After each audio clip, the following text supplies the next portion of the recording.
Hai, Bapak Ibu izin untuk memulai kegiatan pada hari ini. Bismillahirrahmanirrahim. Rabbi shrah li sadri wa yassir li amri wahlul 'uqdatam min lisani yafqahu qawli. Organisasi Riset Elektronika dan Informatika Badan Riset dan Inovasi Nasional melalui Pusat Riset Elektronika PRE, Kelompok Riset Smart Card and Electronic Based Mobility pada hari ini menyelenggarakan webinar sistem volume kedua dengan tema Smart Card and E-Mobility Innovation for a Connected Future.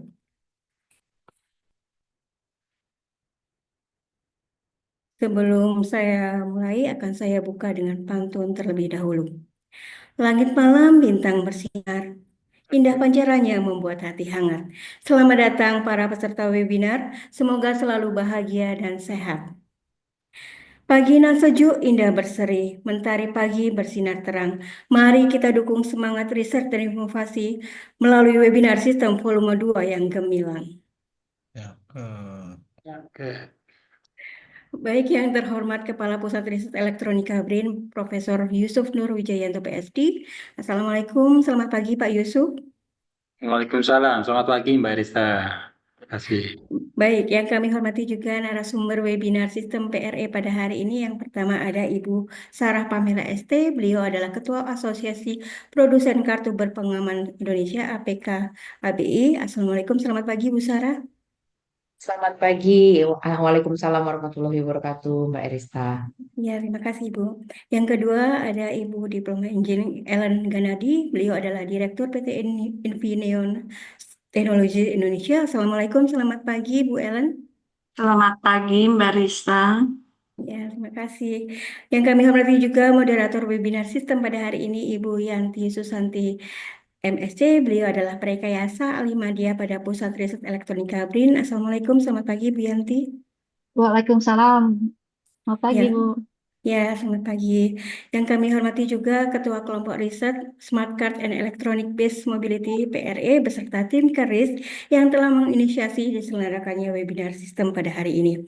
Bapak Ibu serta rekan-rekan Sivitas Riset dari Pusat Riset Elektronika, Sivitas BRIN, peneliti, dosen, mahasiswa, praktisi, jajaran pemerintah serta pihak-pihak yang tertarik dengan topik elektronika dan kawan BRIN semua peserta webinar sistem yang hadir dan menyimak acara ini. Selamat pagi, salam sehat dan salam sejahtera untuk kita semua. Pertama-tama kami mengucapkan selamat datang kepada Bapak Ibu, rekan-rekan hadirin peserta webinar sistem volume 2 dari Pusat Riset Elektronika pada hari ini Kamis 22 Mei 2025. Selanjutnya marilah kita secara bersama-sama panjatkan puji syukur kehadirat Allah Subhanahu wa taala karena atas berkah usia dan kesehatan sehingga pada hari ini kita masih bisa dipertemukan dan bisa bersilaturahim dalam acara webinar sistem volume 2 dari Pusat Riset Elektronika BRIN yang akan mengusung tema Smart Card and E-Mobility Innovation for a Connected Future. Salawat dan salam senantiasa tercurahkan pada junjungan kita bersama Nabi besar Muhammad Shallallahu Alaihi Wasallam beserta keluarga, sahabat dan kita umatnya hingga akhir nanti. Bapak Ibu hadirin peserta webinar sistem pada hari ini. Webinar sistem merupakan rangkaian webinar yang diselenggarakan oleh PR Elektronika BRIN dalam rangka menggali informasi dan berbagi wawasan pengetahuan khususnya dalam bidang elektronika. Dan telah hadir bersama kita narasumber dan moderator yang berkompeten di bidangnya. Sebelum melanjutkan acara, perkenalkan saya Erista Catur Puspitasari, Pranata Humas Kawasan BRIN, untuk memandu acara dari pagi hingga selesai. Sebelum kita mulai, izinkan saya untuk membacakan panduan acara pada hari ini. Baik, yang pertama yaitu peserta mematikan suara ketika narasumber berbicara dan memanfaatkan fitur raise hand atau kolom chat untuk bertanya. Yang kedua, peserta dipersilakan mengganti nama dengan format nama underscore asal instansi, contohnya Karim underscore Prim. Yang ketiga, peserta dipersilakan mengganti virtual background dengan virtual background yang telah disediakan. Baik, Bapak Ibu hadirin yang kami hormati, selanjutnya marilah kita dengarkan bersama lagu kebangsaan Indonesia Raya. Hadirin dimohon dapat mendengarkan dengan khidmat dalam sikap sempurna.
Baik, terima kasih Bapak Ibu peserta hadirin yang kami hormati. Mengawali acara webinar pada hari ini, marilah kita simak dan dengarkan sambutan dan pengantar dari Kepala Pusat Riset Elektronika, sekaligus berkenan membuka acara webinar sistem pada hari ini. Kepada yang terhormat Profesor Yusuf Wijayanto PhD, waktu dan layar kami silakan. Baik, terima kasih Mbak Erista kesempatannya. Oke, Bismillahirrahmanirrahim. Assalamualaikum warahmatullahi wabarakatuh. Selamat pagi, salam sejahtera buat kita semua. Mohon maaf saya tidak menyiapkan pantun ya Mbak Erista ya. Nanti udah double sama Mbak Erista aja nanti. Oke. Pertama-tama mari kita panjatkan puji syukur kehadirat Allah Subhanahu wa taala yang memberikan limpahan rahmat kurnia-Nya kepada kita semua sehingga kita dipertemukan kepada agenda kita untuk volume kedua dari sistem.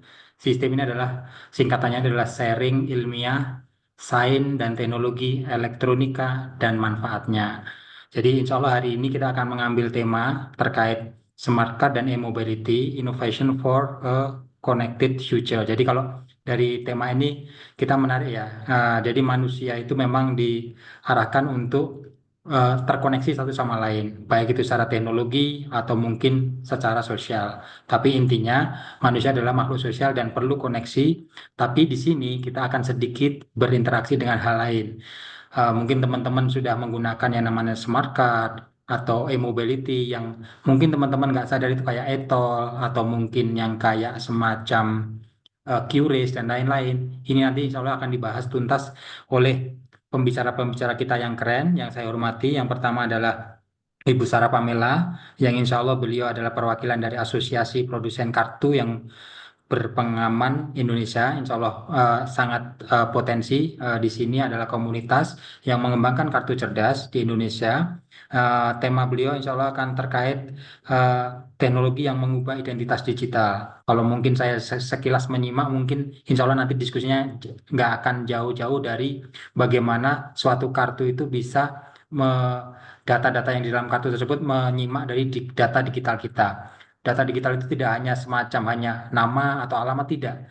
Tapi perilaku kita mungkin akan bisa terdeteksi oleh sama Ibu Sarah tadi. Kita belanja di mana, kita melakukan tapping di mana, Bu Sarah mungkin akan bisa mendeteksinya dengan teknologi ini tadi. Jadi kita bisa ke tracking apa yang kita lakukan dan hal inilah yang jadi pasar oleh pasar dunia sehingga masyarakat Indonesia bisa di apa ya istilahnya itu diidentifikasi keperluan-keperluan kebutuhannya oleh masyarakat di dunia.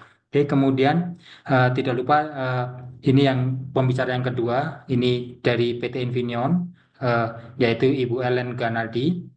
Saya kira ini sangat menarik karena ini akan masuk ke praktisi ya terkait smart card dan light electric vehicle. Jadi mungkin akan ada penggunaan dari kartu cerdas untuk penggunaan di kendaraan listrik semacam itu. Jadi mungkin hari ini diskusinya mungkin sangat menarik, khususnya untuk pengembangan kartu cerdas ke depan dan penggunaannya secara aman dan kita juga secara data diri kita juga kita merasa aman. Jadi mungkin nanti kita bisa manfaatkan diskusi hari ini mendapatkan informasi lebih detail bagaimana penggunaan kartu cerdas yang aman sehingga tidak mempengaruhi data-data pribadi kita sehingga kita tidak bisa terjaga juga privasi kita. Mungkin nanti teman-teman bisa diskusikan di sini. Saya ucapkan terima kasih kepada kedua narasumber yang hari ini hadir. Insya Allah dari agenda hari ini nanti kita bisa lakukan sinergi bersama ke depannya untuk terkait pengembangan kartu cerdas ini, baik dari sisi manfaatnya, aplikasinya, dan mungkin keamanan ke depannya. Kemudian tidak lupa juga saya sampaikan terima kasih kepada semua audien, partisipan yang hadir di sini. Mohon nanti dimanfaatkan sebaik-baiknya. Mungkin kalau ada hal-hal yang mungkin didiskusikan, misalkan ada potensi riset bersama, memanfaatkan riset bersama untuk teknologi-teknologi lain, saya kira dari Bu Ellen sama Bu Sarah akan terbuka untuk diskusi terkait ini dan kita akan bisa mengembangkan teknologi ini di Indonesia untuk kemajuan Indonesia ke depan.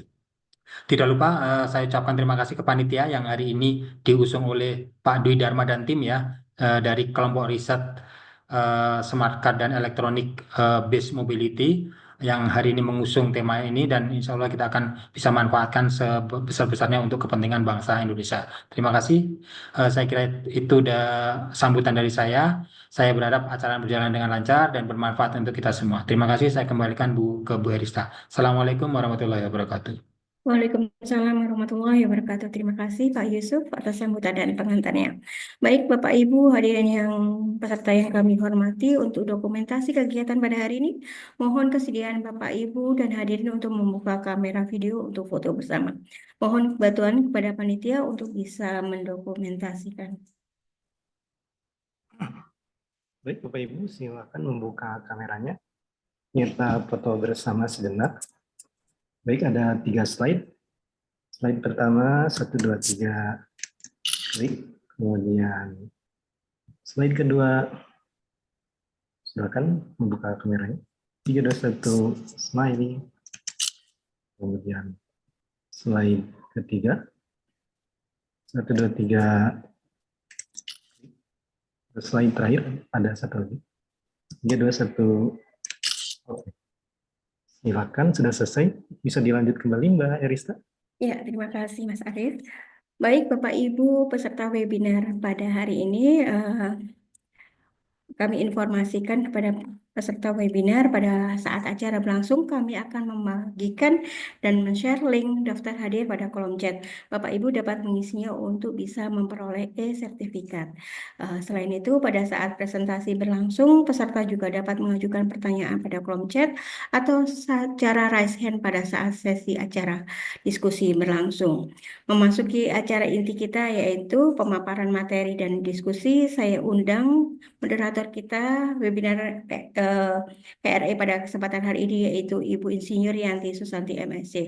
Beliau adalah Prarekayasa Ahli Media pada Pusat Riset Elektronika BRIN.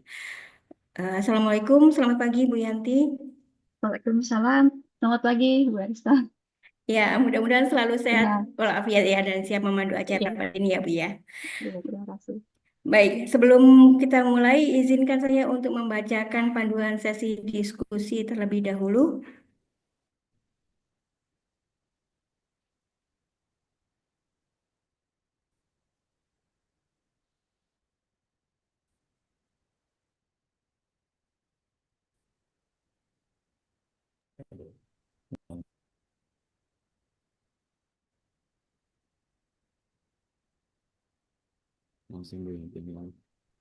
Diskusi yang pertama yaitu peserta dapat mengajukan pertanyaan dengan menggunakan fitur raise hand. Yang kedua, peserta juga dapat mengajukan pertanyaan di kolom chat Zoom maupun chat YouTube.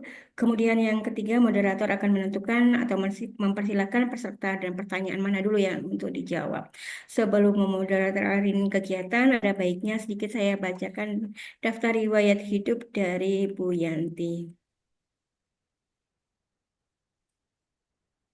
Baik, untuk riwayat pendidikan beliau yaitu Bachelor Engineering pada bidang mikroelektronik dan Software Engineering di University of Newcastle, United of Kingdom.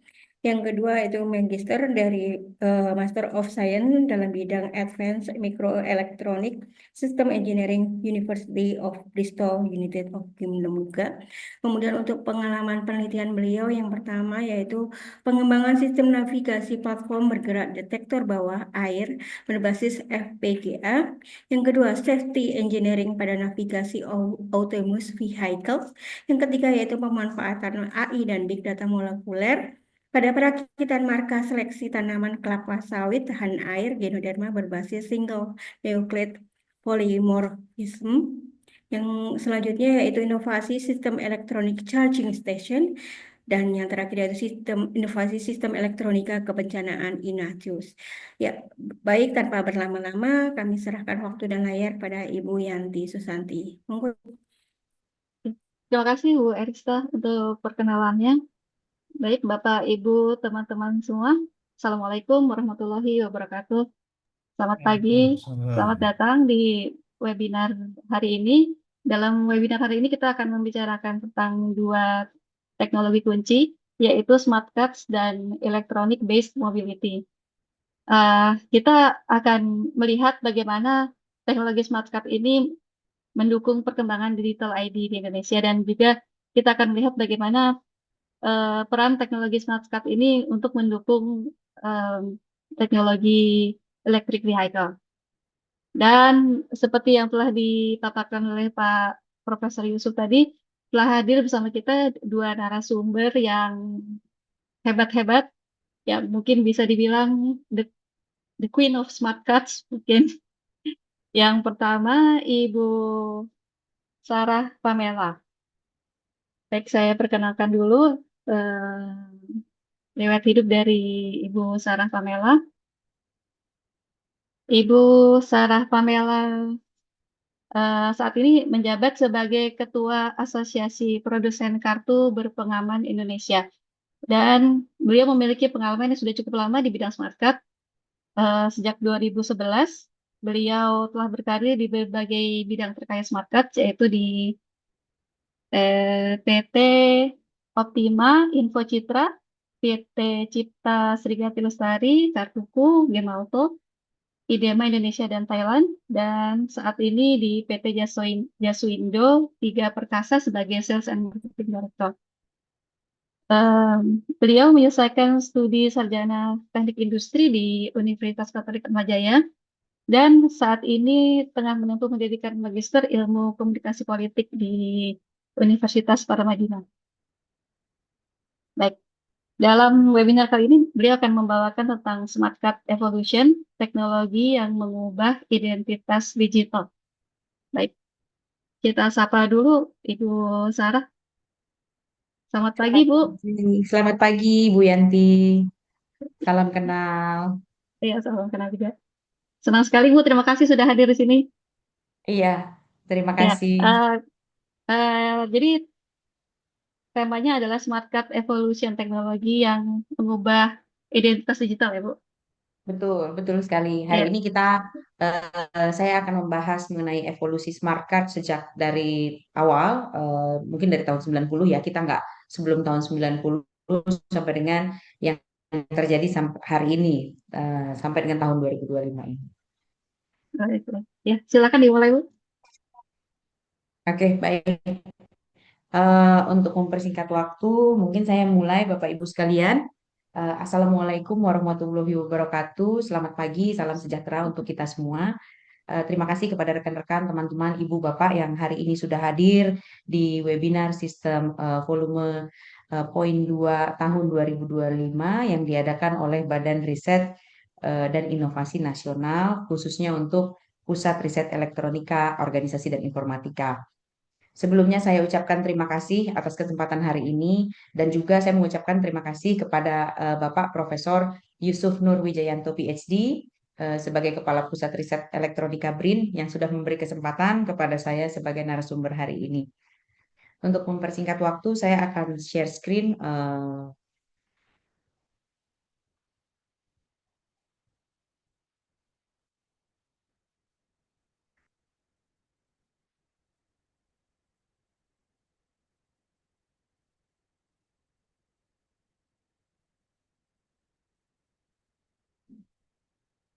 Oke, saya akan share screen mengenai evolusi smart card dan juga transformasi identitas digital. Pertama-tama, izinkan saya untuk memperkenalkan sedikit mengenai asosiasi yang saat ini di bawah naungan saya. Asosiasi ini adalah Asosiasi Produsen Kartu Berpengaman Indonesia. Nah, Kartu Berpengaman Indonesia ini kita memiliki saat ini 21 member, di mana 21 member ini adalah perusahaan yang bisa dibilang manufacturer lokal, berdiri di Indonesia Raya, dan kami di bawah pengawasan oleh Bota Supal yang berinduk kepada BIN, Badan Intelijen Negara. Nah, adapun perusahaan-perusahaan yang menjadi member asosiasi ini adalah yang melakukan produksi untuk produk-produk yang berhubungan dengan smart card yang memiliki fitur-fitur security. Adapun kita membagi secara 4 sektor real yang ada di Indonesia, kita membagi kartu berpengaman itu sebagai diversifikasi. Yang pertama itu adalah di telekomunikasi. Di telekomunikasi semua teman-teman sudah menggunakan seperti SIM card dan juga prepaid card. Ini termasuk ke dalam telekomunikasi yang sifatnya saat ini secara tradisional bisnis memiliki fitur security. Yang kedua adalah di sektor perbankan. Untuk di sektor perbankan sendiri itu terbagi menjadi prepaid card, debit card, credit card. Prepaid card tadi sudah disinggung sedikit oleh Pak Profesor Yusuf, itu adalah sejenis e-money. e-tol, Jackcard, Breezy, Tapcash itu merupakan bagian dari prepaid. Debit card, credit card itu adalah sesuatu hal yang sudah common kita gunakan dalam sehari-hari. Dan juga kita masuk ke dalam retail bisnis. Retail bisnis di sini, sektor retail ataupun private sector di sini merupakan feature untuk member card, loyalty card, discount card, tetapi bukan yang regular. Artinya member card yang memiliki feature security yang ada komponen uang di dalam voucher ataupun member card. Contohnya misalnya seperti voucher-voucher MAP yang memang dia harus memiliki kode khusus tertentu yang bisa digunakan untuk melakukan transaksi. Dan sektor terakhir saat ini adalah di government atau di identity. Nah, di identity ini semua yang berhubungan dengan identity dari citizen yang ada di Indonesia. Contoh misalnya seperti IKTP, paspor, BPKB, STNK, buku nikah, ijazah. Ini adalah dalam sektor government yang memiliki basis security feature smart card yang ada di dalam komponen-komponennya. Nah, kalau kita lihat evolusi sendiri dari mulai tahun 1990 sampai dengan 2004, ini pertama kali Indonesia ini belajar mengenai standar IMV dan pertama kali diadopsikan di perbankan. Kalau Bapak Ibu ingat mungkin sebelum tahun 2004 itu kita menggunakan kartu ATM debit yang hanya menggunakan teknologi magnetic stripe. Nah, di mana teknologi magnetic stripe ini seiring dengan waktu berkembang dan banyak memiliki fraud, artinya mudah untuk di-copy, diduplikasi, dan juga di-cloning dengan sangat mudahnya dengan menggunakan reader-reader yang bisa dijual bebas. Nah, pertama kali di tahun 1994, ini pertama kali European Master Visa mengeluarkan spesifikasi versi pertama untuk melakukan uji coba penggunaan smart card. Nah, untuk di Indonesia sendiri, kita melakukan migrasi itu kalau saya pertama kali itu sekitar tahun 2007, di Indonesia sendiri dimulai di tahun 2005, 2006, itu Bank Indonesia mencetuskan bahwa teknologi magnetic stripe harus bermigrasi ke chip. Kenapa? Karena untuk menurunkan fraud. Di mana untuk teknologi smart card sendiri, karena smart card sendiri merupakan komponen seperti CPU komputer, sehingga di dalamnya adalah banyak feature security yang menyimpan data perorangan dan memiliki fitur-fitur security yang bisa memprotek dan tidak mudah untuk dilakukan duplikasi ataupun cloning. Nah, kalau kita lihat juga tetangga kita di Hong Kong itu dia mengimplementasikan Octopus Card Hong Kong. Nah, Octopus Card Hong Kong ini bisa dibilang ini merupakan salah satu success story yang terjadi di mana notabene dalam satu single smart card bisa dilakukan pembayaran baik itu untuk ke groceries, bisa dilakukan untuk transportasi, bisa dilakukan untuk transaksi di merchant retail, groceries kecil, ataupun bisa dilakukan transaksi secara general di dalam kapasitas negara Hong Kong. Nah, ini saat ini kalau kita lihat benchmarking di Indonesia masih banyak feature yang berdiri sendiri-sendiri. Misalnya seperti transportasi, kalau kita terbiasa naik kereta, kita sudah bisa menggunakan e-money, tetapi keretanya sendiri KMT mereka mengisu kartu juga. Jadi masih banyak varian yang belum terintegrasi menjadi satu satuan kartu yang diisu di Indonesia ini. Nah, adapun standar IMV menerapkan security dash, triple dash, key management issuer. Nah, ini di sini setiap komponen smart card yang digunakan di perbankan itu memiliki key spesifik khusus yang hanya diketahui oleh issuer bank tersebut yang memang dimasukkan ke dalam smart card untuk para nasabahnya. Nah, selanjutnya kita lanjutkan untuk di sisi mobile ataupun multi aplikasi. Nah, untuk mobile atau multi aplikasi ini sudah diterapkan juga di Indonesia Raya ini. Contohnya adalah SIM card, ini untuk telekomunikasi dan ini sifatnya sudah sangat-sangat masif. Walaupun saat ini di Indonesia kita hanya memiliki 3 operator, Telkomsel, Axiata Smart, dan juga Indosat Ooredoo. Nah, dikarenakan populasi Indonesia yang cukup besar sehingga populasi SIM card saat ini sudah cukup masif. Mulai dari kita menggunakan 3G, 4G, dan hari ini kita sudah menggunakan 5G untuk beberapa kota besar. Nah, berikutnya adalah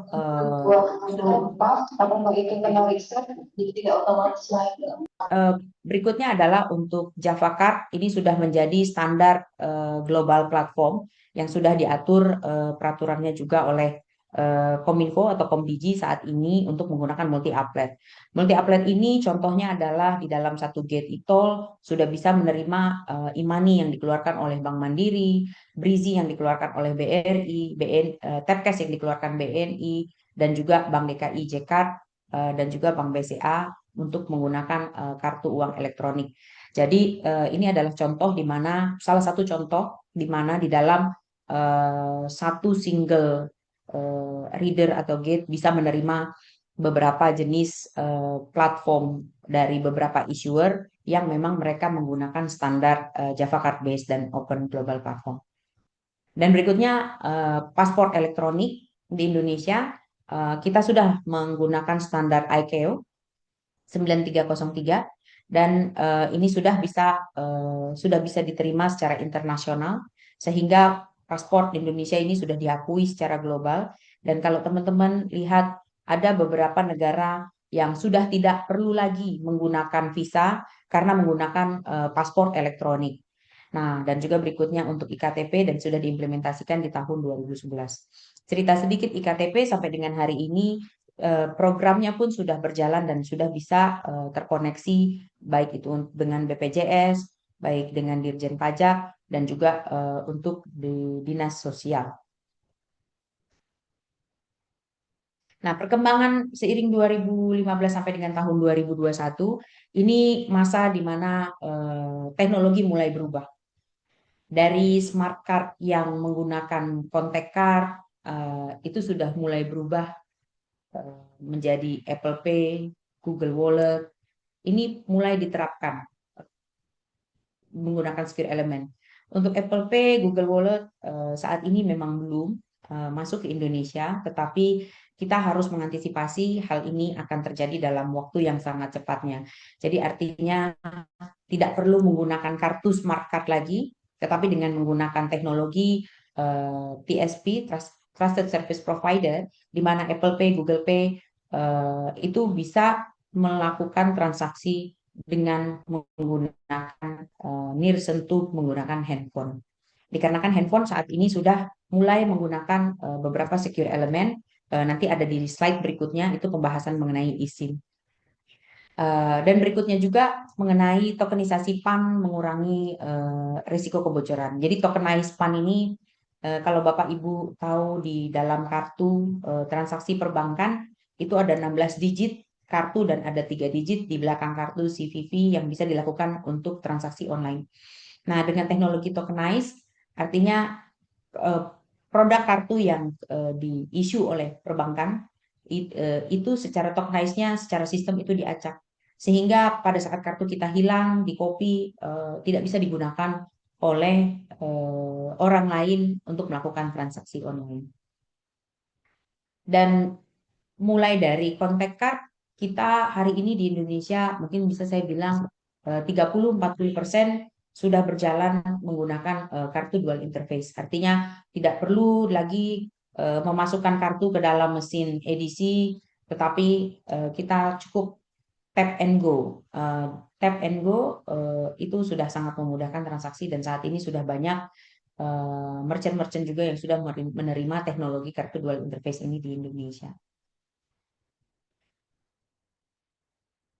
Seiring dengan waktu, mulailah kita masuk terhadap cardless identity. Kalau tadi kita bicara kartu tap, sekarang tidak ada bentuk fisik kartunya sama sekali. Apa yang digunakan? Nah, ini mulai ramai di market menggunakan biometrik. Jadi biometrik ini adalah single identity untuk nasabah. Biometrik adalah face, finger, iris. Nah, ini adalah identity otentik yang dimiliki oleh setiap manusia yang ada. Jadi sehingga single digit identity itu sudah masuk ke dalam biometrik.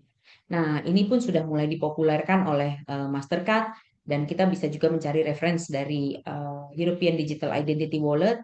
Nah, dan juga itu ada World Passkey Day, which is adopsi FIDO untuk security feature biometrik dan algoritmanya. Jadi di mana memang algoritma wajah seseorang itu bukan wajahnya yang diambil, tetapi algoritma yang ada di dalam wajahnya yang diambil sehingga itu menjadikan sebuah identity yang sangat spesifik setiap manusia. Nah, cardless ini kalau untuk di sisi telekomunikasi ini kita sudah ramai untuk eSIM. eSIM, eSIM, eSIM. Nah, ini adalah merupakan secure element yang sudah embedded di dalam handphone. Nah, ini sudah tidak ada SIM card lagi. Jadi nanti ke depannya SIM card itu sudah menjadi dinosaur gitu ya, udah punah. Sama seperti BlackBerry juga sekarang udah nggak ada, udah punah. Jadi terkadang ada teknologi yang harus punah dan digantikan menjadi teknologi yang baru. Nah, eSIM ini saat ini memang secara populasi belum terlalu masif di Indonesia, sedang berjalan, tetapi ini sudah cukup populer untuk orang yang bepergian ke luar negeri. Itu tidak perlu mengganti SIM card, itu hanya perlu menggunakan eSIM secure element yang sudah embedded di dalam handphone, dan itu sudah bisa mengganti provider-provider yang available yang tersedia di setiap negaranya masing-masing. Nah, ini yang menariknya adalah iPhone 17 ini yang nanti akan rilis keluar, kemungkinan besar itu sudah tidak ada slot SIM card-nya lagi, tetapi udah full secure element, dan ini akan diimplementasikan pertama di Amerika, dan seiring waktu tentunya akan masuk ke Indonesia.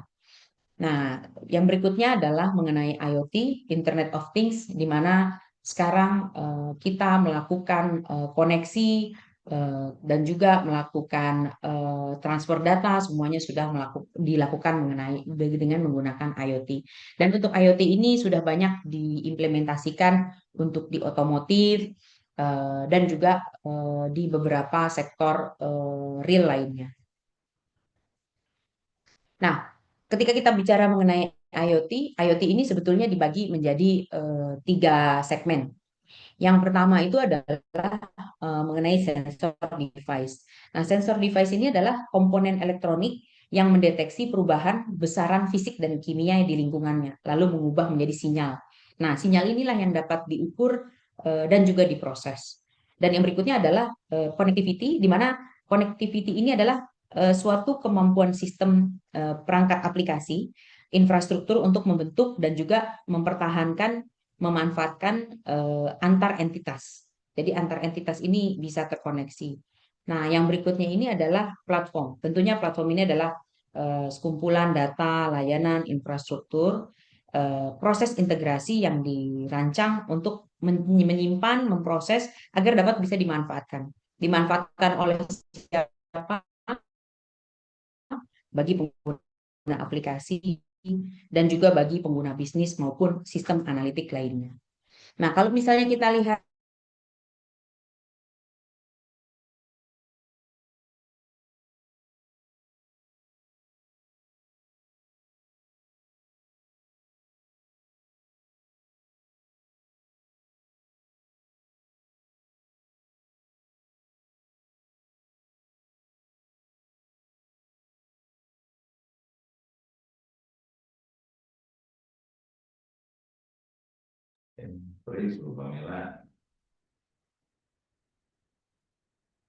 Mama, Bu Yanti, apakah suaranya terputus ya?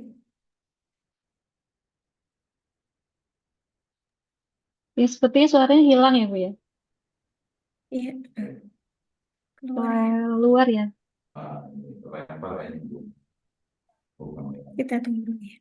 halo, Iya, Oh iya, Bu. Silakan, tadi Bu. Keluar ya. Iya, iya. Oke. Tadi saya sampai mana ya?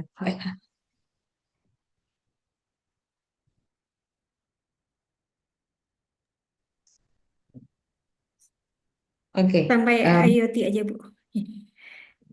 Sampai IoT, oke, Ya, oke. Mungkin ini tadi terputus. Ini contohnya mungkin smart metering yang sudah sempat saya jelaskan, yang penggunaannya untuk air dan listrik. Dan yang berikutnya adalah penggunaan untuk router. Router ini merupakan salah satu contoh penggunaan IoT security kamera yang ada di jalan, etle, dan yang berikutnya adalah untuk mengenai track and trace, tracking perpindahan barang dari satu tempat ke tempat lain. Nah, kalau dilihat dari IoT sendiri, ini sudah jauh berbeda dengan smart card. Artinya untuk bisa menghubungkan antar entitas, kita tentunya hari-hari kita sudah menggunakan LAN Wi-Fi. Nah, setelah LAN Wi-Fi ini, karena Wi-Fi ini hanya bisa dalam jarak yang sangat dekat. Terus kita menggunakan PAN, Personal Area Network. Ini pun sama, menghubungkan jaringan pribadi yang bisa mencakup hanya beberapa meter dan dari pengguna, dan ini merupakan sebuah teknologi yang cukup umum. Nah, seiring dengan waktu dia pindah lagi menggunakan jaringan seluler yang saat ini sudah dimulai dari 2G, 3G, 4G sampai dengan 5G. Dan ini sudah berkembang menjadi ini kombinasi dengan LPWAN, ini adalah Low Power Wide Area Network. Jadi dia bisa mengkoneksikan antar entitas dalam jarak yang range-nya lebih panjang. Dan yang sekarang yang lebih canggih lagi, semua sudah menggunakan satelit. Satelit bisa dilihat di Indonesia, Starlink sudah masuk ke Indonesia, AWS. Nah, satelit ini sebetulnya untuk kota besar itu sangat-sangat mudah diakses. Ini kedepannya tentunya akan bisa mengakses jaringan-jaringan yang lebih dalam lagi. Adapun teknologi kunci, artinya dari semua, baik itu smart card, dual interface, IoT, eSIM, ini memiliki teknologi kunci. Ya, tentunya yang pertama itu adalah dari sisi secure element TSP eSIM. Nah, ini adalah untuk komponen-komponen hardware yang bisa digunakan dikombin dengan aplikasi, dan yang lebih next levelnya itu adalah menggunakan kriptografi ECC. Nah, kriptografi ECC ini adalah biasa digunakan untuk tadi seperti IoT, mobile, blockchain. Nah, itu bisa digunakan seperti itu. Dan biometric on card ini juga yang tadi saya jelaskan bahwa biometric itu adalah single identity untuk nasabah yang saat ini bisa dijadikan kunci untuk kerahasiaan data dan pengguna yang sangat aman. Dan NFC itu adalah merupakan yang langsung bersentuhan. Jadi memang for real itu tidak bisa dilakukan jarak. Seperti contoh e-tol menggunakan teknologi NFC agar bisa terkoneksi dengan entitas lain, maka dia harus dilakukan penempelan dalam jarak dekat. Nah, BLE ini adalah Bluetooth Low Energy. Jadi ini adalah salah satu varian Bluetooth yang dioptimalkan untuk konsumsi daya super rendah dan menggunakan teknologi yang berkecepatan sedang. Java Card ini merupakan standar platform yang digunakan saat ini supaya bisa melakukan multi applet dan juga multi interkoneksi antar entitas. TEE Trusted Execution Environment ini merupakan ruang eksekusi isolasi di dalam prosesor yang bisa melindungi kode dan data. Nah, di dalamnya itu melindungi kode dan data, dia di-encrypt secara konfidensial dan bisa dipercaya secara integritinya. FIDO, Passkey, W3C, DID, Verifiable Credential, ini adalah merupakan fitur-fitur teknologi kunci yang memang untuk bisa melakukan pengamanan data. Nah, secara overall perpindahan paradigma identitas, ini yang pertama dari kartu fisik sudah pindah ke wallet di ponsel. Ini bisa dibilang mulai dari perbankan, harus mengeluarkan kartu, sekarang tidak perlu menggunakan tap and pay. Dari kartu identitas KTP fisik sudah mulai pelan-pelan bermigrasi ke IKD, identitas kependudukan digital, di mana pada saat ini di beberapa sektor sudah bisa menggunakan identitas digital yang memang diakui secara sah bahwa itu adalah identitas fisik asli dari penduduk.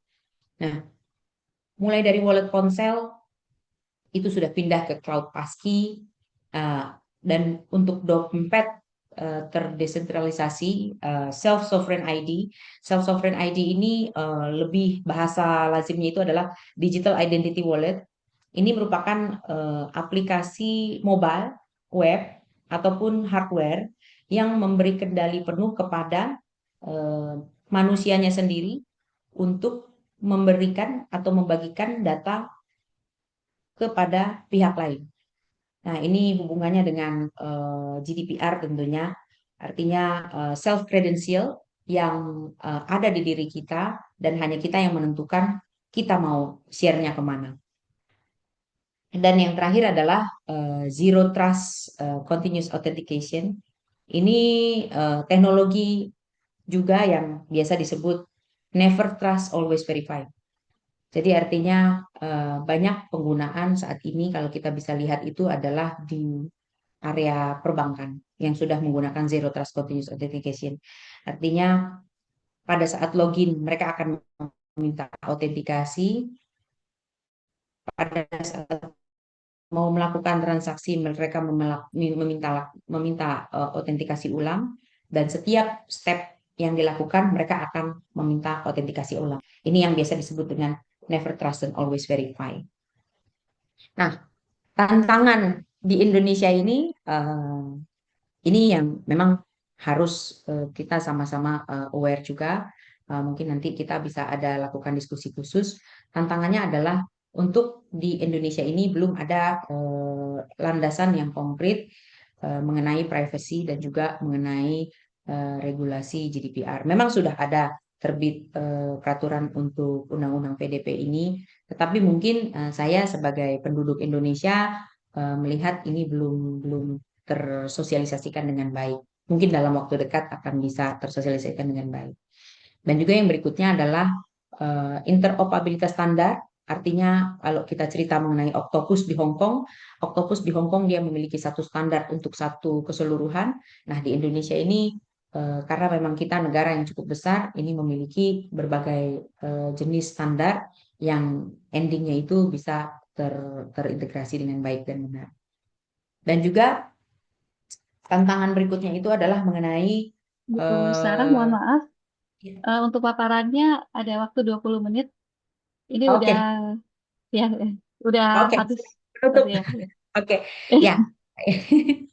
Baik, jadi serangan kuantum dan juga inklusi digital bagi non-smartphone. Jadi kita masih banyak daerah-daerah yang inklusi digitalnya itu masih belum menggunakan smartphone. Ini merupakan tantangan-tantangan yang tantangan dan juga bisa dibilang peluang untuk kita bisa mengeksplor di Indonesia Raya ini. Last but not least, ini terakhir, jadi smart card itu merupakan fondasi identitas dan juga fondasi bagi transaksi digital.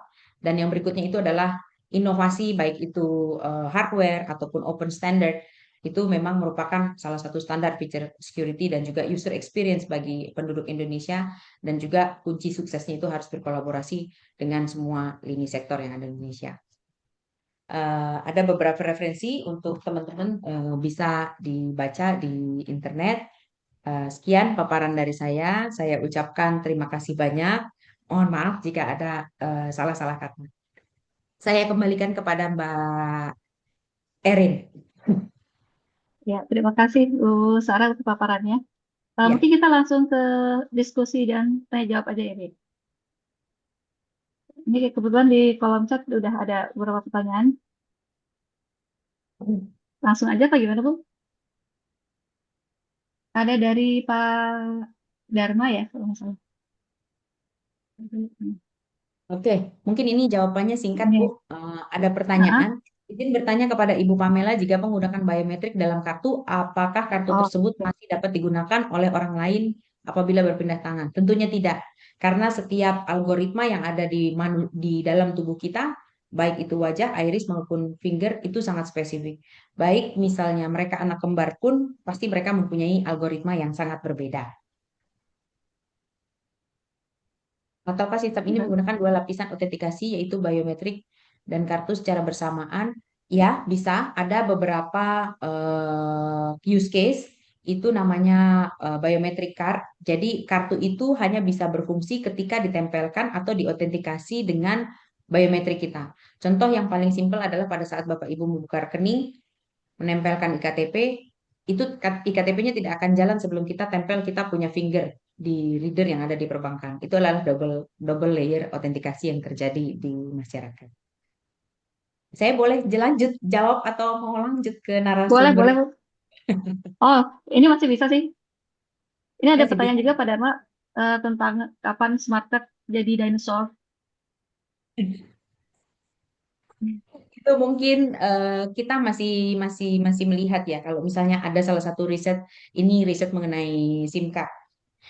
Karena sudah mulai beralih ke eSIM. Kalau salah satu riset mengenai SIM card itu bisa dikatakan 7 sampai 8 tahun ke depan. Tetapi kalau untuk perbankan saya belum menemukan risetnya untuk kapan dia akan menjadi dinosaur. Kebijakan QRIS sebagai standar. Ya, betul Pak. Jadi QRIS ini merupakan salah satu jam-in yang mengubah ataupun menggeser fokus dari smart card. Karena sekarang ini kita pun tanpa membawa dompet, hanya membawa handphone, kita bisa bayar QRIS dimanapun. Tetapi QRIS itu tidak bisa menggunakan smart card. Karena apa? Karena QRIS itu dia punya limitasi transaksi. Untuk transaksi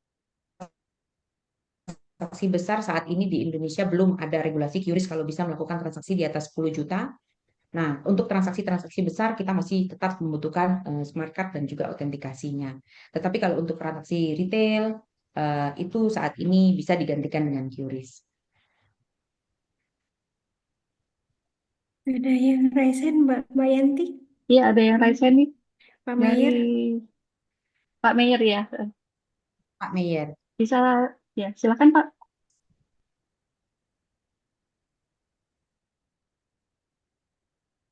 Pak Mayer, bisa langsung ditanyakan? Atau mungkin mau share, ada yang mau di-share?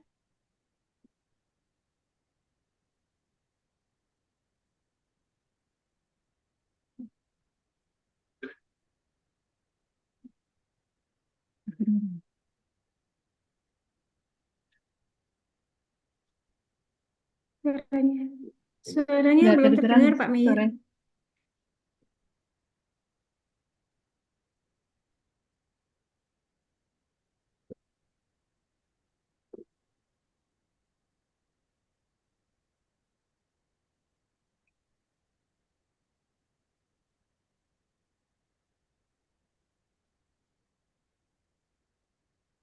Cek, Halo, mungkin, cek, halo Pak Mayer. cek.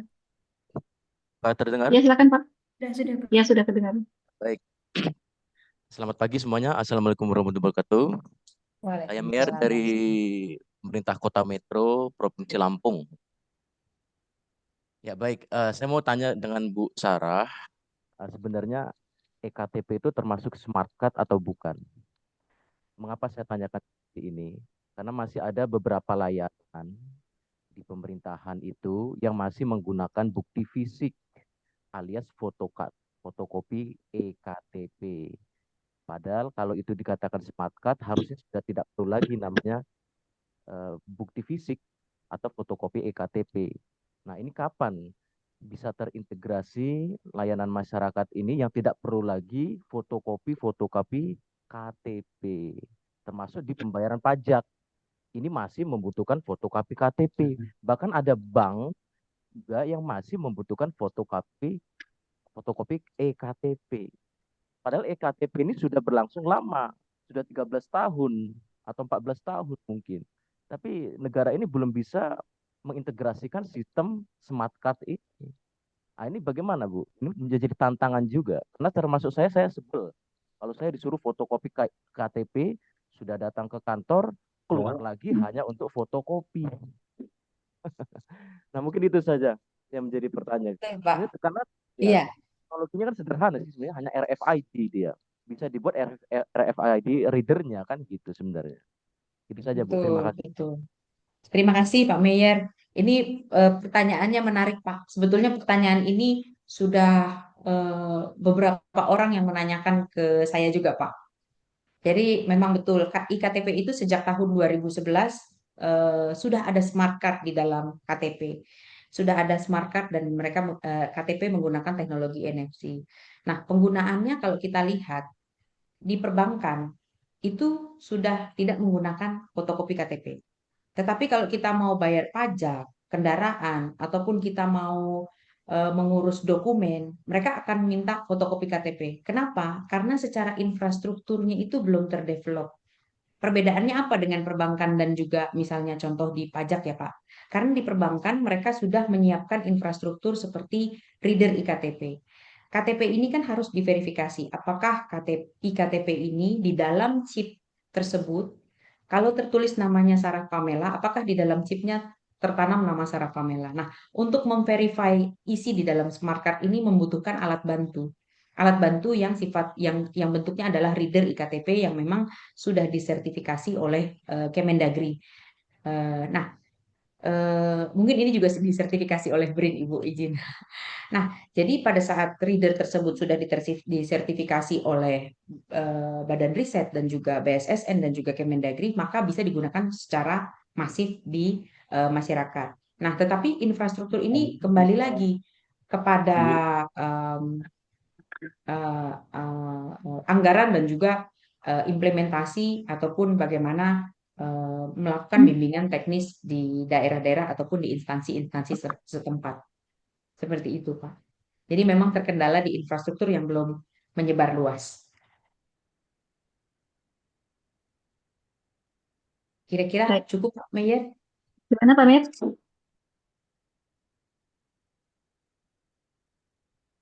Sudah mungkin Bu. Ya, baik. Oke. Apakah ada yang ingin share lagi? Barangkali dari peserta?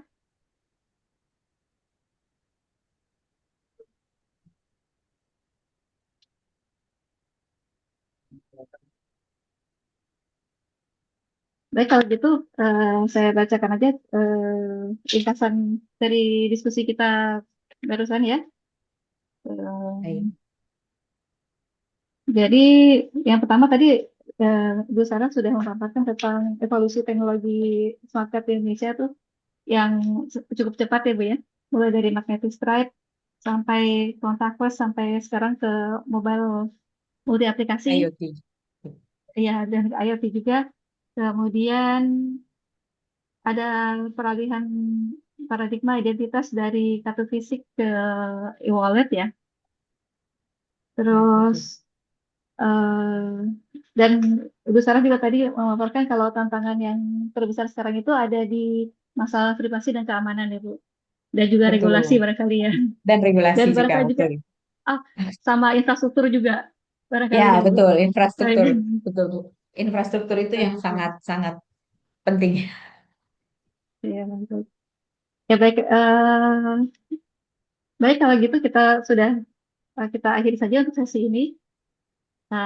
Dan dari kami panitia akan memberikan sertifikat untuk Ibu Pamela sebagai tanda terima kasih atas kehadirannya dan sharingnya hari ini. Terima kasih Saya banyak. mengundang, ya bersama-sama. Mudah-mudahan ke depannya tetap akan ada kerjasama dan kolaborasi untuk terutama untuk smart card ini ya. Baik, Ibu. Saya mohon perkenannya Ketua Panitia Sistem Volume 2 Pak Rian berkenan untuk memberikan sertifikat kepada Ibu Sarah.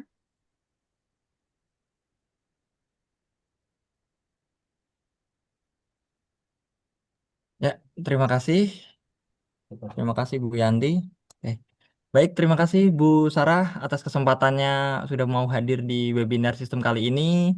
Sebuah kebanggaan tentunya bagi sistem karena Bu Sarah mau mengisi di webinar kali ini. Saya juga dapat info katanya Bu Sarah habis ulang tahun ya Bu ya. Iya. Ya mungkin ini ada sedikit sertifikat untuk Bu Sarah secara simbolis nantinya setelah acara akan diserahkan oleh PIC terkait. Semoga bermanfaat Bu. Sukses selalu. Iya, baik. Terima kasih Bu. banyak. Sekali lagi terima kasih untuk Bu Sarah untuk kehadirannya dan sharing wawasan dan pengetahuannya Bu. Ya, Terima semoga kasih bisa kembali, diskusi Ibu. lagi. Ya. Baik. Baik Bapak Ibu sekalian, kita akan lanjut ke sesi berikutnya yaitu tentang smart cards dan light electric vehicle yang narasumbernya adalah narasumber hari ini tuh Bu Ellen Ganardi.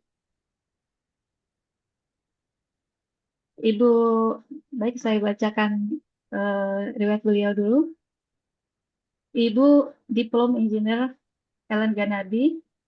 Beliau adalah Direktur PT Infineon Technology Indonesia. Dan beliau sudah memiliki banyak pengalaman di bidang semiconductor dan smart card selama lebih dari 20 tahun.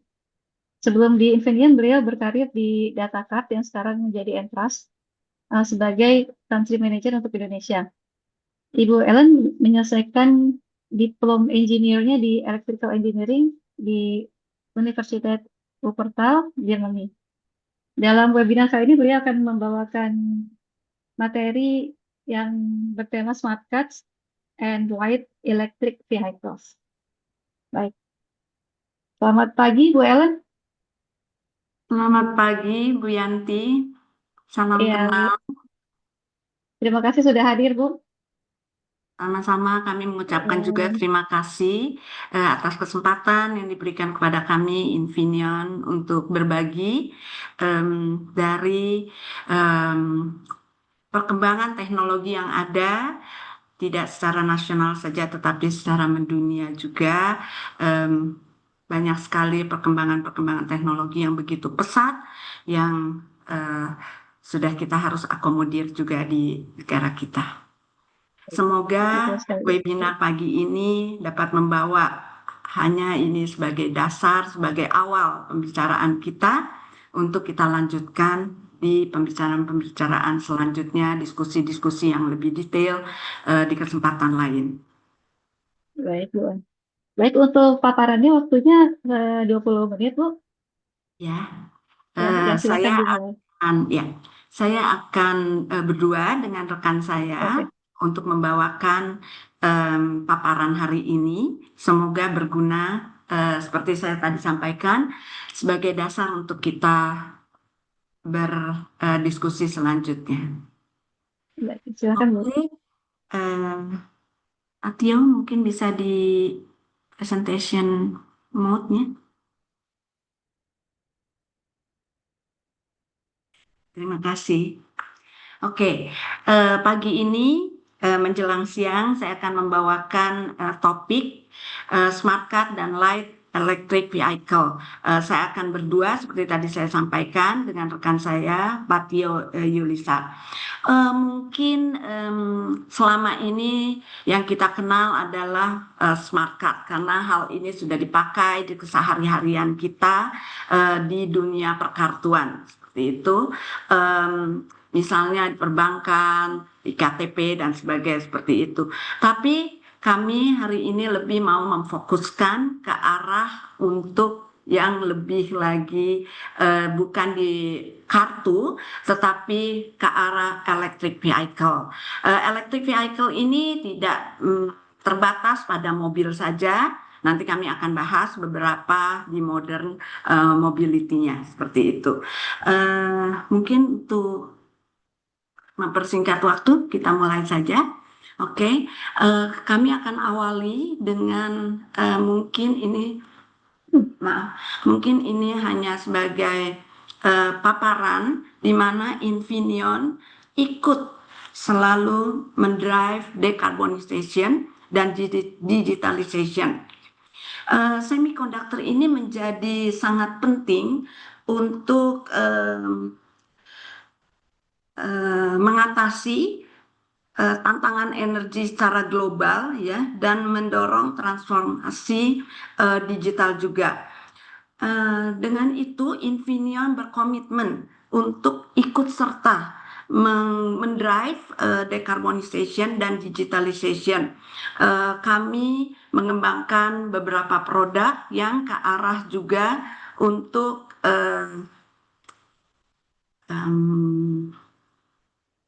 ke arah decarbonization ini, CO2 dan sebagainya, juga untuk efisiensi energi seperti itu, menuju kepada green, ramah lingkungan seperti itu, tidak hanya di perkartuan, juga di produk-produk lainnya. Untuk di secure IoT juga. Kenapa kami ikut serta ini? Karena kami melihat bahwa kami ingin juga lingkungan menjadi lebih safe, menjadi lebih hijau dan sebagainya.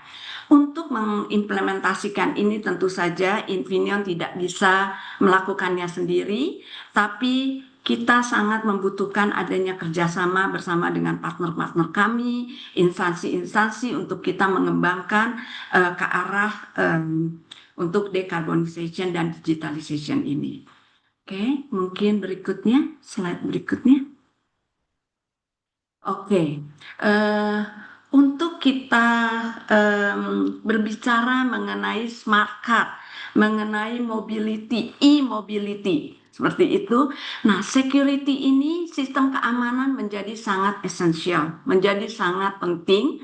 Mengapa? Kita lihat di sini, saya membagi menjadi 3 poin, bahwa security itu menjadi satu kebutuhan yang fundamental untuk di masyarakat.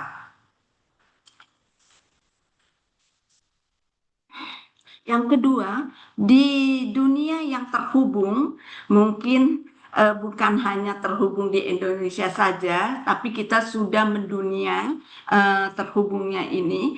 Dan seiring berkembangnya teknologi dan terhubungnya dunia ini, security atau sistem keamanan yang andal dan kuat sangat dibutuhkan. Bahkan keamanan itu harus semakin tinggi dan tinggi untuk memprotek di dunia digitalization ini. Dan yang ketiga adalah kami melihat ada sangat kebutuhan yang sangat crucial, yaitu di hardware based security. Ini juga menjadi satu trust anchor ya. Trust anchor di sini adalah menjadi satu dasar utama, mungkin saya berikan contoh dalam sistem keamanan yang menjadi titik awal untuk memverifikasi. Itu. Oke, berikutnya mungkin. Ya. Setelah kita belajari bahwa tadi sistem keamanan itu sangat penting, ya. Di sini kita mengambil satu contoh aja. Gambar yang saya ambil mungkin untuk mempermudah adalah mobil, car ya. Saya ambilkan contoh di sini connected vehicle, yaitu mobil yang terhubung. Saya sebutkan judulnya di sini, any interface to the connected vehicle is potential point of attack. Saya maksudkan adalah di sini setiap interface ya terhadap, karena di sini contohnya mobil, nanti kita akan bahas mungkin tidak hanya mobil untuk di slide-slide berikutnya, yang terhubung menjadi titik potensi terhadap serangan-serangan ya, seperti itu. Dengan berkembangnya teknologi yang semakin canggih, mungkin kendaraan kita dilengkapi dengan aplikasi-aplikasi juga yang semakin canggih. Misalnya seperti saya berikan gambaran di sini ada 12 contoh aplikasi seperti untuk Bluetooth ya, kemudian Wi-Fi, V2X yaitu vehicle to everything, seperti itu ya.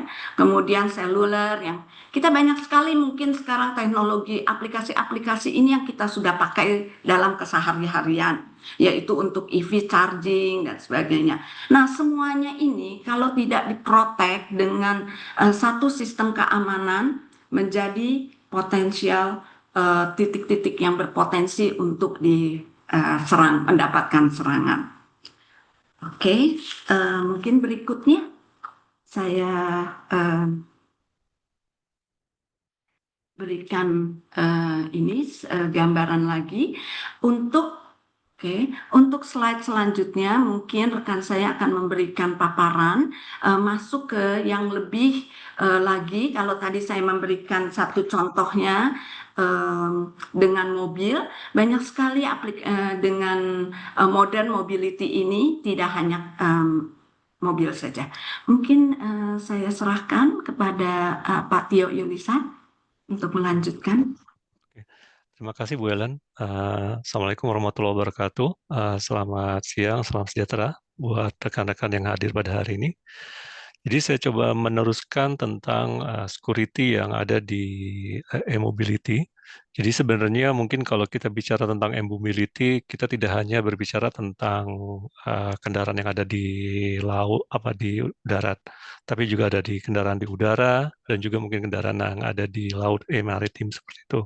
Cuma karena kita akan coba fokuskan kepada sesuatu yang lebih dekat dengan kehidupan kita sehari-hari, yang mungkin saat ini juga lebih difokuskan oleh government ya untuk seperti e-car, mobil elektrik atau juga mungkin kendaraan roda 2 atau roda 3. Jadi di sini kita lihat contohnya ada di kendaraan motor atau two-wheeler EV. Kalau di Infineon kita bilangnya sebagai LEV atau Light Electric Vehicle. Nah, sebenarnya ini adalah blok diagram hampir seluruh kendaraan listrik, tapi di sini kita coba batasi untuk kendaraan roda 4 dan roda 2. Jadi tentunya kita di kendaraan listrik, kita punya, ini yang ada di kendaraan listriknya, atau di onboard, kita punya battery pack. Battery pack ini ada battery management systemnya, dan juga ada battery cell-nya, dan kemudian ada beberapa komponen-komponen lainnya. Dan salah satu seperti yang dari Bu Ellen sebutkan sebelumnya adalah bisa jadi menjadi kunci atau poin dari serangan terhadap keamanan terhadap kendaraan kita bisa lewat dari battery pack ini. Jadi contohnya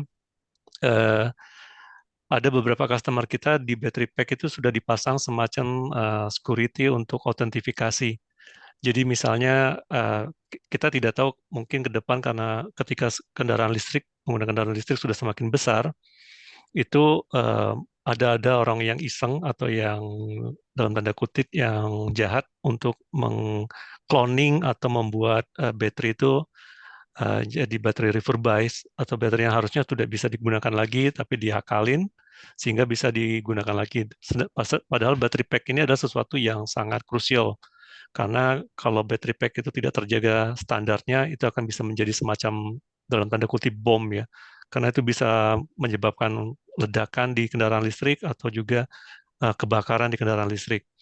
Oleh karena itu, di Infineon kita juga ada siapkan satu chip yang khusus untuk menjadi autentifikasi. Sehingga ketika battery pack ini dipasang di kendaraan listriknya, nanti ada semacam second apakah benar nanti baterai ini adalah baterai yang original atau baterai yang fake atau palsu, ataukah baterai ini sebenarnya baterai yang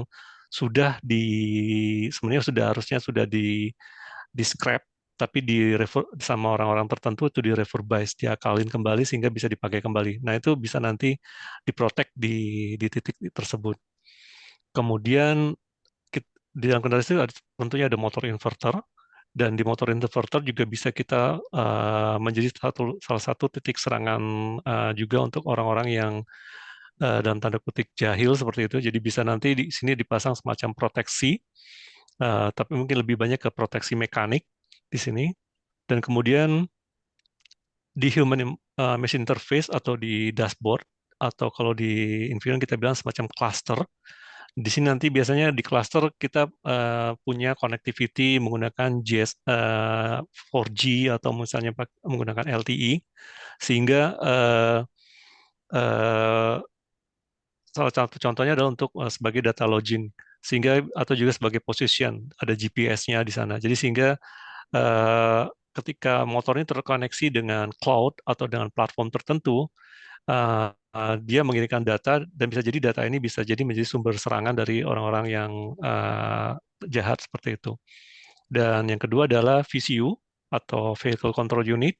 Di sini juga kita bisa sediakan semacam proteksi atau keamanan untuk terhadap serangan-serangan orang-orang terhadap kendaraan kita. Jadi sini karena biasanya di sini juga nanti ada connectivity semacam Bluetooth atau Wi-Fi. Dengan kita mau melindungi motor kita dengan menggunakan handphone, sehingga kalau misalnya kita tinggalkan di tempat parkir, kita tinggal bisa monitoring kendaraan ini dengan menggunakan Bluetooth atau Wi-Fi, karena untuk range-nya mungkin jarak dekat seperti itu. Dan kemudian juga kita tidak lupa juga dengan ada charger, karena ini juga menjadi salah satu titik menjadi titik serangan juga bisa, karena dalam charger pun nanti ketika dia akan dipasang ke motor, di sini juga nanti ada semacam second-nya juga atau komunikasi. Nah, sehingga ini bisa menjadi salah satu titik serangan dari orang-orang yang ingin mengakali kendaraan kita. Kemudian, nah ini semacam komplit block diagramnya apa saja yang mungkin terdapat di kendaraan listrik dan mungkin juga titik-titik yang bisa menjadi serangan dari terhadap kendaraan kita. Seperti tadi saya bilang ada battery pack, kemudian ada juga VCU atau mungkin kalau di kendaraan bensin itu namanya ECU, dan kemudian ada di connectivity untuk di VCU-nya, kemudian juga untuk di cluster atau HMI kita juga punya ada beberapa juga yang bisa menjadi titik serangan di sini, dan kemudian juga di battery charging-nya. Mungkin demikian untuk yang paparan dari saya kembalikan lagi ke Bu Ellen. Silakan Bu Ellen. Baik, terima kasih Pak Tio. Ya, mungkin saya akan lanjutkan, yaitu dengan security arsitekturnya seperti itu. Mungkin kita lebih mengenal saat ini dengan perkartuan, yaitu yang kita bilangnya modul seperti itu. Jika kita lihat di kartu kita pasti ada chipnya, yaitu yang ada modulnya, seperti untuk yang seperti tadi sudah dipaparkan juga bahwa ada yang contactless dan sebagainya seperti itu. Nah, untuk di mobility ini, untuk di e-vehicle ini, connected vehicle, mungkin istilahnya kita lebih banyak memakai katanya secure element.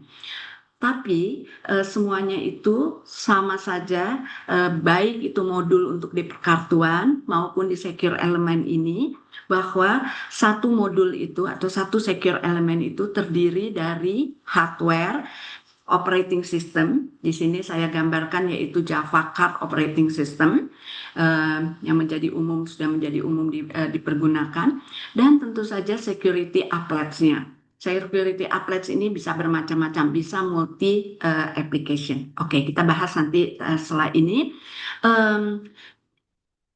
Mungkin lebih mudah juga digambarkan dengan seperti apa sih secure element ini. Sebenarnya tidak jauh beda dengan komputer kita, yaitu yang terdiri dari hardware, juga operating systemnya, memakai Windows atau Mac, dan sebagainya itu. Kemudian untuk security applets-nya ini, yaitu aplikasi-aplikasi yang ada di komputer kita memakai seperti Word, Excel, yang lain untuk membuat satu presentasi dan sebagainya, itu kan merupakan satu aplikasi-aplikasi. Begitu juga di secure element ini terdiri dari 3 bagian, yaitu hardware, Java Card Operating System, dan security applets-nya. Nah, kalau kita melihat bahwa modul yang di perkartuan itu di-embed menjadi kartu, secure element ini bisa diletakkan di bagian, misalnya untuk di mobil, ya diletakkan di mobil, di bagian mobilnya, yaitu untuk bisa menampung beberapa aplikasi, seperti saya memberikan contoh-contoh di sini,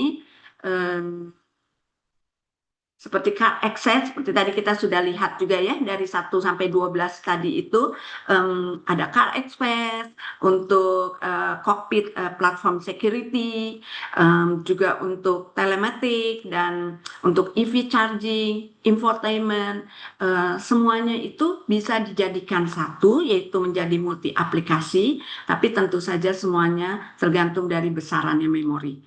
Semuanya ini sebenarnya berkonsep seperti untuk mempermudah bayangan kita seperti di komputer, seperti itu. Oke, selanjutnya saya mungkin akan bahas kenapa sih kita mengacu kepada Java Card. Tentu saja tidak harus dengan Java Card, tapi umumnya dengan Java Card. Mengapa? Apakah alasannya kita sebaiknya memakai Java Card atau yang umum sekarang sudah dipergunakan Java Card? Karena menjadi lebih sederhana saja, yaitu simple language dalam menjalankan program pemrogramannya ini tidak terlalu yang complicated, tidak mengharuskan adanya suatu training pemrograman yang khusus, lebih simple seperti itu ya. Juga dia object oriented. Security-nya, saya rasa security-nya ini akses ke methods dan memori sangat strictly control ya, sangat di protect seperti itu. Terus ini satu kemudahan juga dan benefit jika menggunakan Java Card, yaitu aplikasinya, applets-nya itu terisolasi dari operating system dan yang lainnya. Yaitu jadi aplikasi-aplikasi ini tidak menjadi satu dengan OS-nya. Jadi lebih mudah misalnya akan di-remove atau akan ditambahkan dan seperti itu ini ya. Juga poin yang ketiga, hardware independence. Mungkin untuk bapak-bapak atau ibu-ibu yang sudah biasa membuat satu program, sangat familiar sekali dengan kata-kata ini, write once, run everywhere. Modelnya seperti itu, mungkin istilahnya yaitu WORE ya, yaitu penulisannya hanya perlu satu kali saja, kemudian bisa dijalankan di berbagai platform ya, atau sistem operasi, bisa dijalankan di Windows, Mac, Linux. Ini merupakan juga satu benefit ya, merupakan satu keuntungan. Bu Kemudian Ellen, mohon maaf, waktunya 2 menit lagi. Ya, Iya. slide terakhir Bu. Ya. Baik. Ini juga independen terhadap hardware, bisa dijalankan di 8 bit prosesor, 16 dan 32. Oke, saya ingin tambahkan satu keuntungan atau benefitnya untuk di Java Card ini. Sangat menghemat waktu ya dalam pengembangan, juga tentu saja biaya kalau menjadi satu concern. Memang tentu saja harus ada penyesuaian mungkin secara kecil ya pada perbedaan platform. Mungkin memang waktunya sangat terbatas. Ini seperti saya tadi sudah sampaikan, semoga ini mudah-mudahan hanya sebagai dasar untuk kita berdiskusi di lebih lanjut. Seperti saya sudah sampaikan juga, tentu saja kami ini Infineon hanya di komponen-komponen. Kami membutuhkan partner-partner, yaitu instansi-instansi juga untuk kita bekerja sama, kita mengembangkan untuk produk-produk dalam negeri tentu saja, agar kita juga mempunyai sistem keamanan yang cukup tinggi, bahkan yang lebih tinggi lagi. Mungkin sekian dari kami. Kami kembalikan ke Ibu Yanti. Iya, terima kasih Bu Ellen dan Pak Tio untuk paparannya. Kita sekarang ke sesi tanya jawab. Saya sebenarnya ingin tanya juga, dari tadi paparan tadi itu ada komponen-komponen yang prone. Maaf Ibu.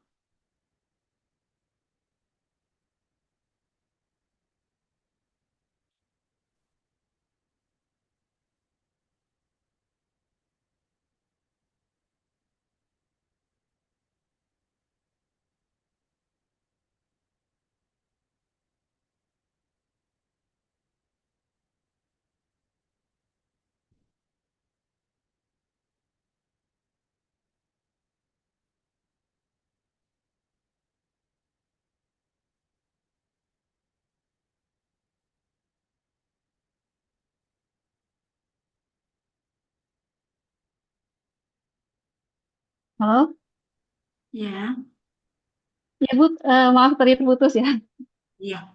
Tadi saya ingin tanya, kalau dari komponen-komponen yang prone to attack itu, sebenarnya yang paling prone to attack tuh yang komponen yang mana ya dari EV gitu? Mungkin Pak Tio Maksudnya dari ingin baterai menjawab. pack dan segalanya itu. Ya. Maaf Bu Yanti, maksudnya bisa diulang pertanyaannya? Ya, ya tadi kan ada beberapa komponen kayak baterai pack dan segala macam itu yang Hmm. prone to attack dari luar ya. Nah, Hmm. saya ingin tahu sebenarnya komponen yang paling prone to attack itu yang mana ya, yang paling rentan gitu, Yang paling rentan tentunya yang paling sering. yang paling sering Hah?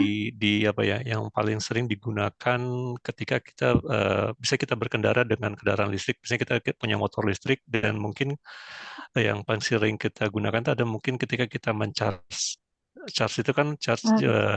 motor itu mungkin tidak hanya di rumah ya, tapi bisa jadi pada satu lokasi tertentu, misalnya kita lagi ke kantor atau kita lagi belanja di tempat perbelanjaan atau di mall seperti itu. Nah, itu bisa menjadi salah satu titik tertentu yang bisa menjadi pintu masuk terhadap serangan-serangan terhadap kendaraan listrik kita seperti itu.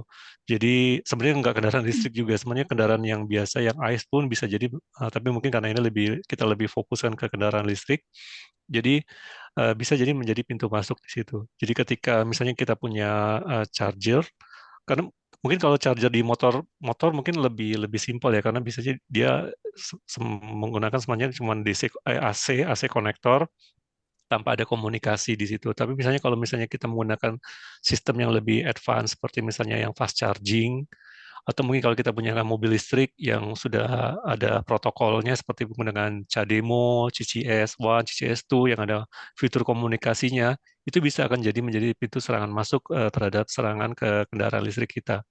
Gitu.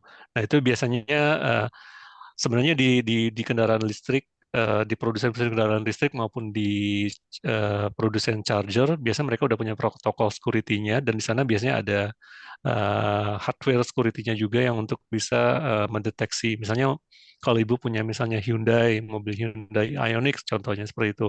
Misalnya datang mungkin kalau dengan chargernya mungkin dari Hyundai mungkin nggak jadi masalah.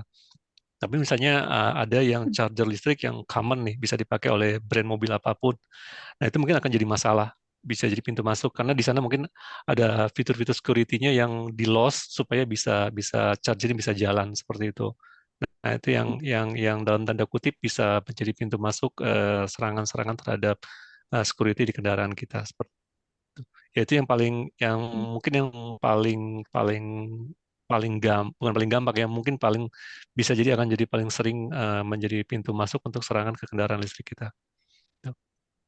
Oke. Ya, terima kasih. Sama-sama. Ini mungkin ada pertanyaan juga di kolom chat. Ya. Masih terkait dengan attack itu juga tadi dari mungkin Pakai bisa menjawab Oh, ya dari kalau Christian. ya terima kasih Pak Christian. Jadi kalau untuk sampai saat ini kita belum pernah, saya kurang tahu ya kalau untuk di negara lain atau di region yang lain. Tapi kalau yang sampai saat ini yang kita dapat informasi itu saat ini serangan terhadap kendaraan listrik dalam arti mungkin kita bilang serangan cyber atau apapun namanya itu belum pernah belum pernah kita dapat informasi untuk di Indonesia ya. Tapi mungkin dalam dalam tanda kutip untuk pencurian data kendaraan. Jadi misalnya ada beberapa kejadian di negara-negara tertentu, saya tidak bisa bilang negara mana, ada beberapa ada beberapa informasi yang kita dapatkan, ada pencurian data bahwa misalnya kita punya kendaraan, di kendaraan ini biasanya kita kan bisa berkomunikasi dengan mobile phone kita, dengan handphone lewat Bluetooth atau apa. Nah, jadi ketika mobile phone kita itu berkomunikasi dengan kendaraan kita, misalnya kita mau putar lagu atau apa gitu, itu otomatis kan dia mengirimkan data ke kendaraan kita. Di situ ada opening door yang bisa masuk serangan terhadap ke mobile phone kita sebenarnya. Jadi karena kebetulan mobil kita juga terkoneksi dengan cloud. Jadi bisa jadi mobil kita itu mungkin kalau di negara lain mungkin karena mungkin masalah insurance atau apa, jadi mereka harus terdeteksi mobil itu harus pada titik-titik tertentu dia harus bisa mengirimkan data ke cloud-nya insurance bahwa mobil ini ada di titik mana atau mobil ini dalam keadaan apa. Saya juga kurang paham seperti itu, tapi itu bisa jadi pintu masuk. Jadi data yang dari mobile phone pengendara bisa dicuri, walaupun dia sebenarnya pada saat dia merasa dia selalu membuka mobile phone-nya itu tidak sembarangan kayak gitu. Jadi bisa jadi pintu masuk seperti serangan-serangan cyber seperti itu. Gitu. Ya ini belum pernah terjadi sih di Indonesia, belum pernah mendengar ada di Indonesia, tapi di negara lain pernah ada juga yang kasus-kasus tertentu seperti itu. Kemudian Bagaimana Pak Christian? Ini ada yang Tyson Pak Mayer ya. Pak Mayer ingin bertanya mungkin. Ya, halo, apakah suara saya terdengar? ya Terdengar Pak sudah. Ya, terima kasih Helen dan Pak Tio. Saya mau bertanya ini tentang electric vehicle. Untuk keamanan bukan dalam hal pencurian data, tapi pencurian fisiknya. Ini bagaimana terkait security-nya? Karena di Indonesia sangat rawan sekali dengan pencurian kendaraan secara fisik. Nah, kemudian yang kedua, bagaimana untuk maintenance? Karena tidak semua tersebar di Indonesia, bengkel-bengkel untuk electric vehicles ini. Maintenance-nya bagaimana? Kemudian yang ketiga, apakah kendaraan listrik ini sudah include GPS tracker-nya? Gitu. Kalau memang belum, berarti apakah harus pasang GPS tracker eksternal? Kalau memang sudah input, itu bisa dijelaskan bagaimana. Itu saja pertanyaan saya. Terima kasih. Ya, terima kasih Pak Mayor. Jadi sebenarnya dari 3 pertanyaan itu yang bisa menjawab mungkin ke manufaktur kendaraan listriknya ya, bukan dari Infineon-nya. Jadi tapi mungkin bisa saya coba sharing sedikit. Jadi sounding sedikit. Jadi kalau untuk misalnya pencurian terhadap fisik kendaraan listriknya itu sebenarnya kan dari manufaktur kendaraan listrik sudah menyiapkan beberapa fitur proteksi ya yang paling sederhana tentunya adalah kunci mobilnya, atau misalnya nanti ada alarm, atau mungkin kalau ada beberapa kendaraan yang tertentu yang memang sudah dilengkapi dengan GPS sehingga nanti bisa ketika mobilnya hilang bisa di-tracking dari GPS-nya, atau mungkin juga nanti proteksi di VCU-nya ya atau ECU-nya. Jadi mungkin di sana ada programming khusus via OBU-nya, onboard unit-nya, sehingga bisa hanya orang yang memang punya mobil itu yang bisa mengaktifkan mobil tersebut. Nah, ya itu bermacam-macam sebenarnya, dan ya saya takut jadi promosi sebenarnya. Tapi sebenarnya Infineon pun sebenarnya bukan sudah punya, memang Infineon salah satu produk-produknya ya yang mensupport untuk program proteksi terhadap tampering atau pencurian seperti itu. Dan yang kedua tadi tentang masalah GPS, yaitu kembali lagi kepada manufacturing kendaraan listriknya, dan juga mungkin ya bisa jadi menjadi additional ya, yang jadi aksesoris seperti itu. Ya mungkin kalau di luar negeri mungkin karena keterkaitan dengan insurance, jadi setiap kendaraan mungkin nggak cuma mobil, mungkin bisa jadi motor gitu, kendaraan roda 2 atau roda 3 itu harus dilengkapi dengan GPS tracking, sehingga kalau misalnya nggak ada GPS tracking, mungkin nanti insurance nggak bisa mengcover penggantian atau segala macamnya. Itu saya kurang paham juga seperti itu. Jadi lebih banyak nanti ke relatednya ke manufacturing dari kendaraan listriknya. Dan yang ketiga tadi ya memang benar sih saat ini memang populasi kendaraan listrik di Indonesia kan masih terbatas, dan itu hanya beberapa di kota-kota besar. Jadi kalau kita kembali ke bicara soal maintenance, otomatis ya yang namanya bisnis, ya berarti mereka hanya mendekatkan diri kepada yang dalam tanda kutip gulanya banyak gitu. Berarti ya mereka mungkin baru pasang after sale service-nya di kota-kota besar tertentu. Ya seperti, tapi itu mungkin sambil berjalan ya. Namanya juga, kita lihat kan kendaraan listrik itu kan sesuatu yang baru ya, di Indonesia sesuatu yang baru, mungkin baru jalan 5 tahun ke belakang lah seperti itu, 4 atau 5 tahun ke belakang, dan itu butuh waktu.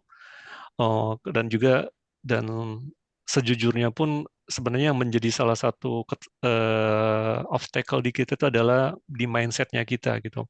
Jadi orang selalu menganggap kendaraan listrik itu ada yang menganggap tidak safe karena ya sering terjadinya ada kebakaran atau terjadinya malfungsi terutama di baterai. Tapi sebenarnya beriringnya waktu nanti kan teknologi baterai pun berkembang, dan kita juga tidak bisa menyalakan bukan menyalakan ya, mengeneralisir semua kendaraan listrik akan terjadi seperti itu karena bisa jadi ya seperti tadi bilang bisa jadi nanti yang baterai yang dipakai mungkin kualitasnya tidak baik atau sebenarnya baterai itu sudah harusnya di scrap tapi dipakai kembali karena tidak adanya apa ya tidak adanya apa ya proteksi lah seperti itu sehingga orang dengan gampang mendapatkan baterai bekas diubah kembali kemudian dijual kembali seperti yang harusnya mungkin tidak diperbolehkan. Nah, hal-hal seperti itu yang harus apa yang menjadi tugas ya nggak cuma tugasnya dan manufaktur tapi tugas kita semua untuk bisa mengeduket masyarakat bahwa sebenarnya kendaraan listrik itu adalah salah satu yang aman gitu walaupun mungkin harganya mungkin masih belum bisa berkompetisi dengan kendaraan konvensional. Mungkin seperti itu sih dari saya. Gitu. Mudah-mudahan bisa menjelaskan tadi pertanyaan dari Pak Mayer. Bagaimana Pak Mayer? Apakah sudah Baik, terjawab? terima kasih Pak Tio untuk jawabannya. Baik. Ini di kolom chat ada komentar dari Pak Dharma untuk Bu Ellen. Ya, Ngajak collab. ya, oke. Apakah Infineon bersedia dan terbuka untuk melakukan kolaborasi riset terkait suatu topik teknologi dekat dengan para periset BRIN? Tentu saja Pak Dharma, kami sangat membuka peluang ini dan kami juga berterima kasih sekali kalau mendapatkan peluang ini untuk kita berkolaborasi, dapat melakukan satu riset untuk juga kita dapat memajukan sistem keamanan dan juga untuk produk-produk dalam negeri seperti itu. Kami dengan senang hati sekali Pak untuk dapat berkolaborasi dalam hal mungkin topik teknologi yang apakah ini untuk dalam sistem mobility yang di kendaraan atau 2 wheels, 3 wheels dan sebagainya seperti itu atau juga bukan dengan yang